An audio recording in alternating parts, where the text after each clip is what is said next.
Today seemed to be peaceful during the morning and early afternoon. Arthur and I enjoyed doing our grocery shopping and returning to the apartment. Our serene moment had been interrupted by seeing Leslie in our living room playing a game on his mobile phone as he sat on the couch. His sudden appearance surprised me, and I asked, "Leslie, how did you get in here and for what reason?" Well, don't really think about it too much, but I sorta kinda maybe made a copy of your key. And I'm starting to get the hang of my fairy tricks, so I guess that's good, right? My affirmative fellow, could you answer her second question? Alright, calm your tits. Jeez, you don't need to get your panties in a knot for that. It's 'cause I'm starting to get fed up with these little monsters and want to do a meeting quick, alright? That shall be done, as her relatives are to arrive within, I believe, an hour from now. I will get to meet my Aunt Trudy for the first time. I am certain, without a doubt, that your oracle talent shall impress her, my dear. I hope so. Benny is on his way over, Tots. And he should be here in about, he said, 20 minutes? So, won't be long. I have yet to adapt to a full demon's entrance since Stolas had materialized into the living room as well, throwing Freddy onto the floor. Do I have to go and kiss ass for this? Do you wish to go to heaven, or be stripped of your body and thrown into hell? Fucking fine. I hate this so damn much. I am sorry for being a brat and being a slave to the ogre witch, alright? You happy now? When you drop that cringy edgelord act, then we can really be happy. You take that back. I am not cringy. Your attitude really sucks. So does your past. It's time for a makeover, you little brat. His parents failed to teach him proper manners. Oh, his type is very common in hell, thinking that they are above everyone else, and far superior, as well as socially smarter, and sometimes it is why they belong in my world. That makes sense, I said while chuckling.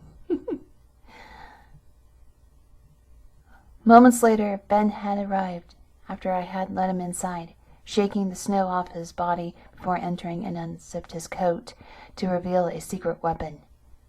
A candied pacifier designed for an adult mouth. This is to make the little brat shut up while we do business, alright? He explained with a wicked grin. We watched him approach Freddy on the floor, stomp on his butt to make the boy shout, and insert the pacifier into his mouth. That is a peaceful solution to that problem, I comment, laughing with the others. I felt a clawed hand pet my head to glance upward to Stolas. Do not be nervous upon your family arriving, as I have experience with the Stein clan before. There is no need to worry.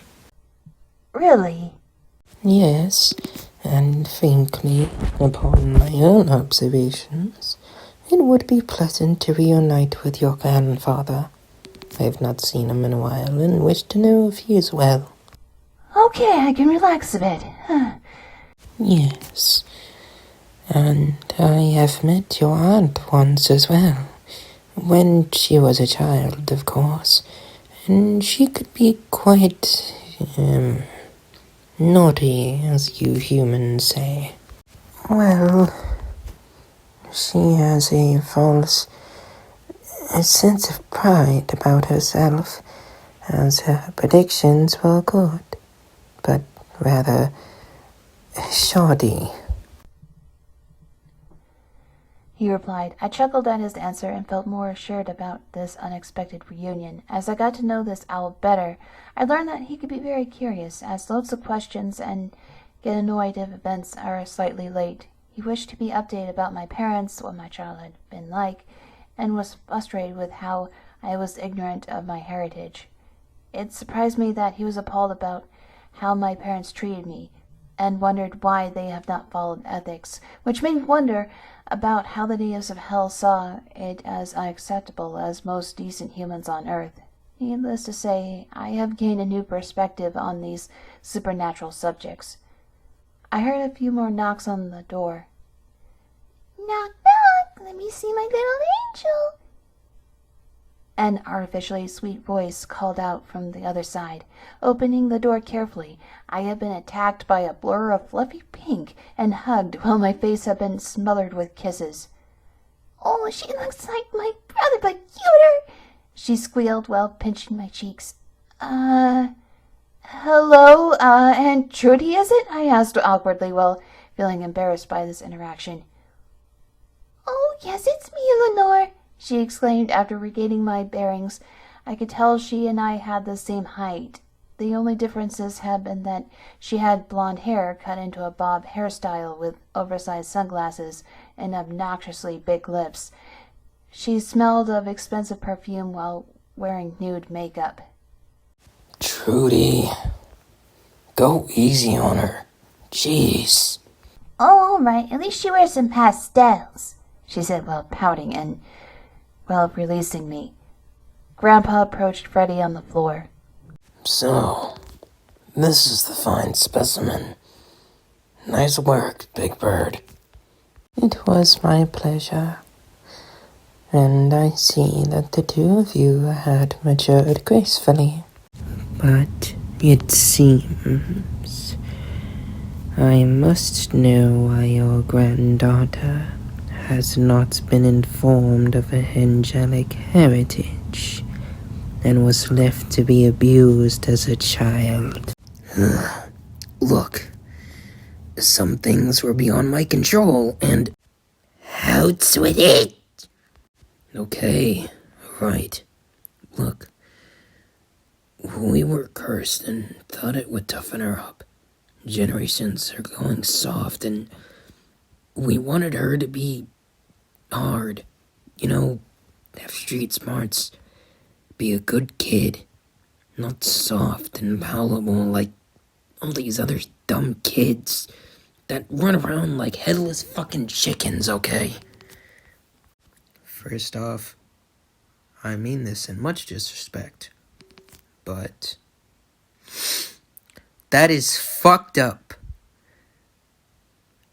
Entirely as an excuse. Do you know how it can mess with a child's mind that way? The fuck, man? Hey, watch your damn tone, first off. And second, I went through with it, and I turned out fine.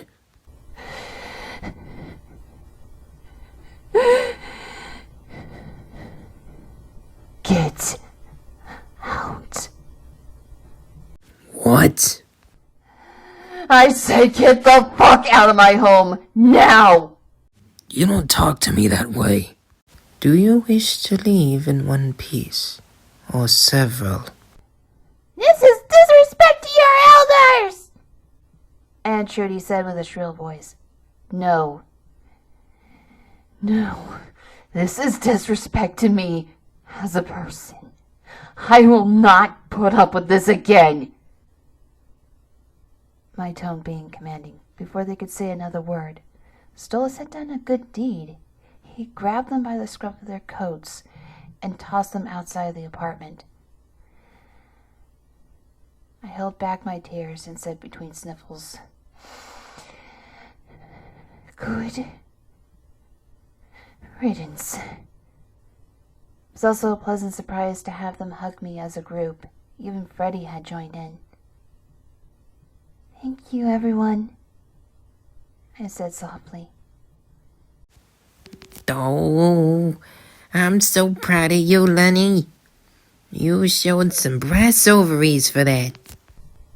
You are? You're damn right we are. We taught you well. Oh, my dear. You were quite alluring when you asserted yourself in that manner.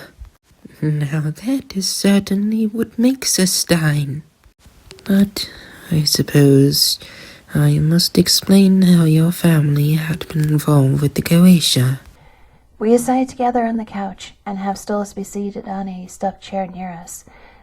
Leslie was ever the nice fairy by following me into the kitchen to brew hot ginger and apple tea from the kettle and prepare popcorn for us to feast upon. Once we were comfortable upon the furniture and paired with refreshments, did the owl give us a historical tale. In the year 209 BCE, that a female ancestor of mine served King Solomon in Israel. They made pacts with angels and demons alike, which led to demi-humans being born by crossbreeding within his court.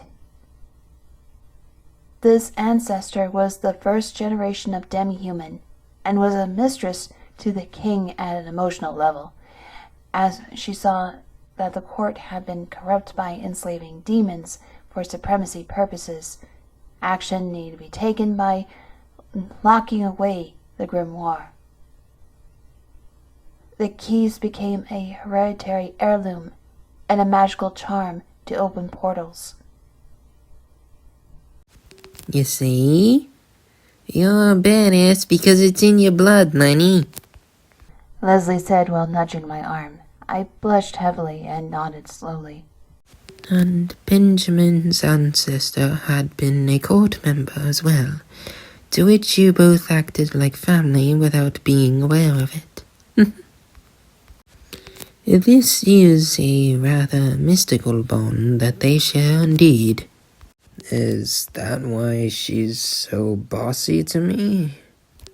I'm guessing? You're bossy to me, too. Enough for both of you two. I must return to hell. I shall inform you of more intelligence gathering in the future. Thanks for telling us the story. Oh, you are very welcome. Perhaps you, of the recent generation, could revive the morals of what your ancestor had done before. Let's see how it goes, I said. The owl bowed before us and dematerialized before our eyes. Despite the recent stings to my heart, they have been soothed by these loving people. Maybe this is what truly defines what family should be? I have yet to figure out more things. It was funny to see Ben decide to drag Freddie out to his apartment and to take custody of him, Leslie wishing to be a stern mother figure to him as well. It may be strange circumstances, but it actually does feel like what Yule is really about so far. Family loving each other, no matter what scenario. I love these mystical gifts better than my so-called blood family could give me.